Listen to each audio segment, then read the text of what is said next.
Hi friends, ಇವತ್ತು ನಾವು ನಮ್ಮ ಅಕ್ಕನ ಮನೆಯಿಂದ ನಮ್ಮ ಮನೆಗೆ ಹೊರಟಿದ್ದೀವಿ. ನಾವು ಮನೆ ಬಿಡೋಷ್ಟರಲ್ಲಿ ಒಂದು 8 ಗಂಟೆ 9 ಗಂಟೆ ಆಗಿತ್ತು. ಮನೆ ಬಿಟ್ವಿ. ಬೆಳಗ್ಗೆ ಬೇಗ ಸ್ವಲ್ಪ ಎದ್ದು ಇನ್ನೂ ಫ್ರೆಶ್ ಅಪ್ ಆಗಿಲ್ಲ, ಇವಾಗ ಜಸ್ಟ್ ಎದ್ದಿದ್ದು. ಹಾಗೆ ನಾಷ್ಟಕ್ಕೆ ಏನಾದರೂ ಮಾಡೋಣ ಅಂತ ಹೇಳಿ ಮನೇಲಿ ಏನೂ ತರಕಾರಿ ಇರಲಿಲ್ಲ. ಹಾಗಾಗಿ ಏನಾದರೂ ಅವಲಕ್ಕಿ, ಚುಮರಿ ಸುಸ್ಲಾ, ಉಪ್ಪಿಟ್ಟು ಏನಾದರೂ ಮಾಡೋಣ ಬಿಡೋ ಅನ್ಕೊತ ಹಾಗೆ ಇರಲಿ ಬಿಡೋ ಅಂತ ಟೊಮೆಟೊ ಮತ್ತು ಈರುಳ್ಳಿ ಮತ್ತು ಮೆಣಸಿನ್ಕಾಯಿನ ಹೆಚ್ಕೊಂಡೆ. ನೋಡೋಣ ಏನು ಯೋಚನೆ ಮಾಡೋಣ ಅಷ್ಟರಲ್ಲಿ ನಮ್ಮ ಮನೆಯವ್ರು ಬಂದರು.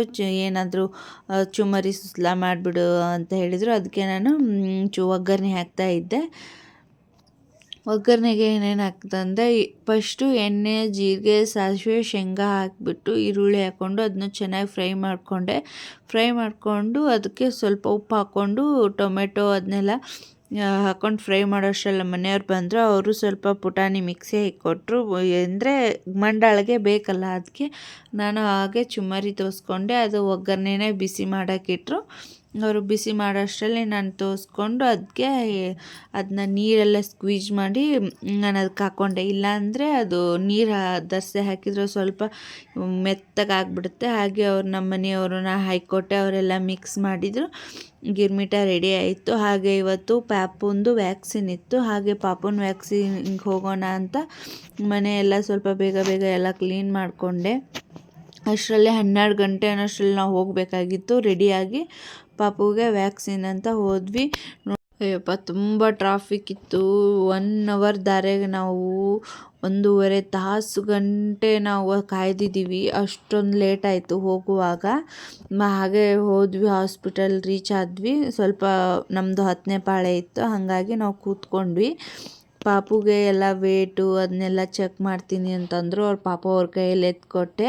ಹಾಗೆ ಅವರು ಇಂಜೆಕ್ಷನ್ನು ಅದನ್ನೆಲ್ಲ ರೆಡಿ ಮಾಡ್ತಿದ್ರು. ಒಂಥರ ಭಯ ಆಗ್ತಿತ್ತು, ಎಲ್ಲಿ ಜೋರು ಹತ್ಬಿಡ್ತಾಳೆ ಅಂತ. ಮುಗಿಸ್ಕೊಂಡು ಮನೆಗೆ ಬಂದ್ವಿ. ಮನೆಗೆ ಬಂದ ತಕ್ಷಣ ಇವತ್ತು ಮಧ್ಯಾಹ್ನ ಅಲ್ಲೇ ನಮ್ಮ ಅಕ್ಕನ ಮನೇಲೇ ನಾವು ರೈಸ್, ಸಾಂಬಾರು, ಚಪಾತಿ, ಪಲ್ಯ ತಿನ್ಕೊಂಡು ಬಂದಿದ್ವಿ. ರಾತ್ರಿ ಊಟಕ್ಕೆ ಬಂದಿದ್ವಿ ಒಮ್ಮೆ ಡೈರೆಕ್ಟ್ ಮನೆಗೆ. ಹಂಗೆ ಏನಾದರೂ ಮಾಡೋಣ ಬಿಡು ಅಂತ ಉಪ್ಪಿಟ್ಟು ಮಾಡೋಣ ಮೆತ್ತಗೆ, ಅಂದರೆ ಚೆನ್ನಾಗಿರುತ್ತೆ ನೈಟು, ಹಾರ್ಡ್ ಬೇಡ ಅಂಥೇಳಿ. ಹಾಗೆ ಉಪ್ಪಿಟ್ಟು ರೆಡಿ ಮಾಡ್ತಿದ್ವಿ. ಹಾಗೆ ನಮ್ಮ ತಮ್ಮಂಗೆ ಸ್ವಲ್ಪ ರವೆ ಹುರ್ಕೊಡು ನೀನು, ನಾನು ಬೇಗ ಬೇಗ ಅಡುಗೆ ಮಾಡ್ತೀನಿ. ಅಷ್ಟರಲ್ಲಿ 9 ಗಂಟೆ ಆಗಿತ್ತು ನಾವು ಊಟ ಮಾಡೋಷ್ಟರಲ್ಲಿ. ಅದಕ್ಕೆ ಅವ್ನು ರವೆ ಹುರ್ಕೊಟ್ಟ. ನಾನು ಒಗ್ಗರಣೆ ಹಾಕಿದೆ. ಆ ಒಗ್ಗರಣೆ ಹಾಕ್ಬಿಟ್ಟು ಅದಕ್ಕೂ ಏನೂ ಆಗಿಲ್ಲ, ಸುಮ್ಮನೆ ಸಿಂಪಲ್ಲಾಗಿ ನಾರ್ಮಲ್ ಹೆಂಗೆ ಒಗ್ಗರಣೆ ಹಾಕ್ತೀವೋ ಎಣ್ಣೆ, ಜೀರಿಗೆ, ಸಾಸಿವೆ, ಕಡಲೆಬೇಳೆ, ಉದ್ದಿನಬೇಳೆ, ಮೇನ್ ಪಾಯಿಂಟ್ ಇದರಲ್ಲಿರೋದು ಕಡಲೆಬೇಳೆ, ಶೇಂಗಾ ಹಾಕಿ ನಾವು ಟೊಮೆಟೊ, ಈರುಳ್ಳಿ, ಮೆಣಸಿನ್ಕಾಯಿ, ಕರಿಬೇವು, ಕೊತ್ತಂಬರಿ, ರುಚಿಗೆ ತಕ್ಕಷ್ಟು ಉಪ್ಪು, ಸಕ್ಕರೆ ಹಾಕಿ ನಾನು ಇದನ್ನ ಚೆನ್ನಾಗಿ ನೀರು ಹಾಕಿ ಬೇಯಿಸ್ಕೊಂಡಿದ್ದೀನಿ. ಕುದ್ಮೇಲೆ ನಾನು ಸ್ವಲ್ಪ ಪಾಪು ಅಳ್ತಿತ್ತು ಅಂತ ಪಾಪುನ ಹತ್ರ ಹೋದೆ. ನಮ್ಮ ಮನೆಯವ್ರಿಗೆ ಹೇಳಿದ್ದೆ ಉಪ್ಪಿಟ್ಟು ಸ್ವಲ್ಪ ಸಣ್ಣಗೆ ರವೆ ಹಾಕಿ ತಿರೀರಿ ಅಂತ. ನೋಡಿ ಯಾವ ರೀತಿ ಮಾಡಿದಾರಂತೆ.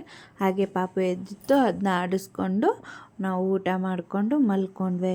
Thank you for watching. Subscribe ಮಾಡಿ, ಲೈಕ್ ಮಾಡಿ. ನಿಮ್ಮ ಸಪೋರ್ಟ್ ಯಾವಾಗೂ ಹೀಗೆ ಇರಲಿ. ಡೈಲಿ ಲಾಗ್ಸ್ ಬರ್ತಾ ಇರುತ್ತೆ, ನೋಡ್ತಾ ಇರಿ. Thank you friends.